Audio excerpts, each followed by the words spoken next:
有幾近枯萎。幸好那年，大自然將我接住，再輕輕放回河岸。好密集嘅咋呢度，但係幾有香港嘅縮影咯。我嚟之前我都冇諗過我會同啲牛做朋友嘅。嗰啲牛我唔中意佢，冇破壞你嗰啲嘢喎，破壞我啲嘢喎。咁我哋起樓一定係會剷走一啲樹咁咯，咁佢哋個家咪會冇咗。但係點解呢啲生物都會過馬路嘅？主要係條馬路過咗佢哋嘅棲息地。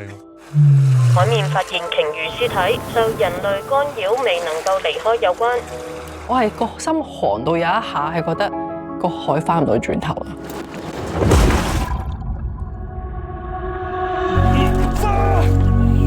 由人類造成，所以係可以由人類去解決翻嘅一件事咯。